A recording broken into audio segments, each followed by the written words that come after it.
Happy New Year, everyone.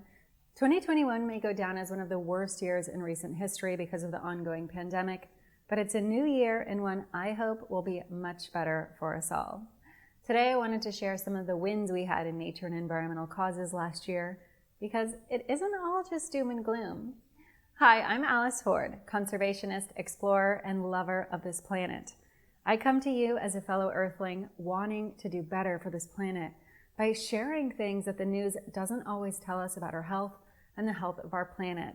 Welcome everybody to Nature News. Hit that subscribe button and get ready to learn some new things that will help make this planet a better place.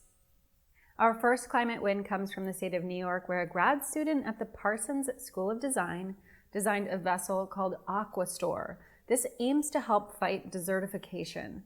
Now, as warming weather spreads across the world, more and more of our soils are becoming unusable.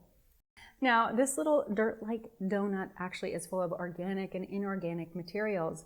And what it does is when it rains, it actually starts dissolving into the ground. It reaches down into the soil, adding moisture and nutrients into the land, fighting runoff and erosion, which is one of the biggest devastators in a lot of places that are fighting desertification and even drought. You know, when it rains in places like this, like in sub-Saharan Africa, and even in places like here in California, you know, when the land is really dry, it actually gets to a point where it can no longer absorb the rainwater. So this little device is hoping to prevent that and add a little bit in helping the earth regain some of the moisture that it needs to regrow plants and prevent landslides and things like desertification from spreading. It's not often species are removed from the endangered species list, but a few months back, giant pandas were. Now, this is a huge win for a species that has been on the list for 40 plus years. China has spent around $250 million a year on conservation efforts and global breeding programs to bring this species back, but it obviously paid off. Now, there are more than 1,800 pandas in the wild, which is double the number that existed in the 1980s.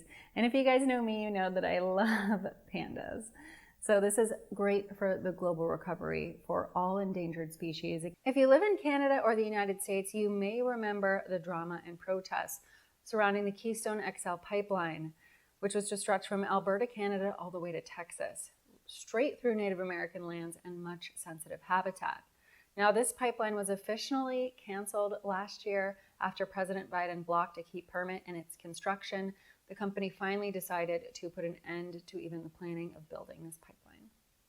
Also in the U.S., for the first time in history, the U.S. appointed an Indigenous woman to run the Secretary of the Interior.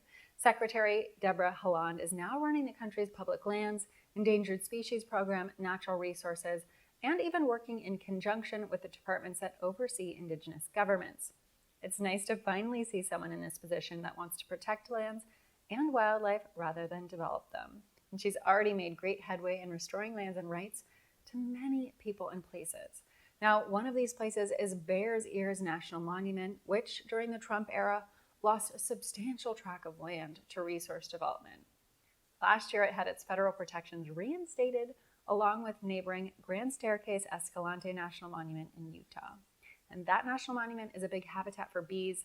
These are big wins for not only the country, but Indigenous tribes, which manage these parks together with the government and hold some of the most beautiful deep canyons and high desert ecosystems in the U.S. In a historic verdict, a Dutch court ruled that Royal Dutch Shell is liable for damaging the climate. Now, this is the first time a fossil fuel company has been held liable for contributing to climate change. They've been ordered to reduce their carbon emissions by 45% by 2030. And were also ordered to pay millions of dollars in reparations to a community in Nigeria for a 1970 oil spill. Better late than never, I suppose.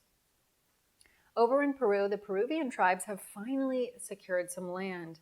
Now, nearly 30 years ago, the Inter-Ethnic Association for the Development of the Peruvian Rainforest requested over 370,000 acres of land for the Cacataibo tribe in Peru. In July, the government finally made that happen. The tribe, which is one of the last remaining uncontacted tribes in Peru, needed a substantial amount of land to keep them protected from outsiders. Now, this is especially relevant as more Indigenous people globally face violence from outsiders trying to steal their land and resources.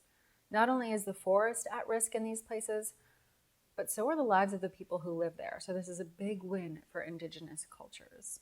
There are so many wins and positive things that came out of 2021, despite the negatives that another year of pandemic brought. One of the things that I see as we enter a new year is how much stronger the collective voice for good is becoming around the world. More people are waking up to the facts every day. More people are finding the truth and wanting to protect their health and the health of this planet, which is a huge win in itself.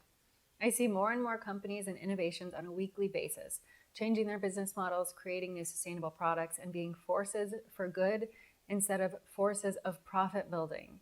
Now, this year you can expect more content dedicated to our planet's health and our own health and wellness. I'll be doing deep dives on polluting companies, environmental issues, and things that affect our health and the health of this planet. Thank you guys, as always, so much for being here, for watching and subscribing.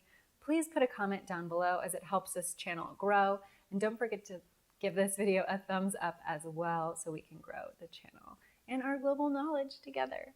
I'll see you guys in the next one, but thank you again so much for watching.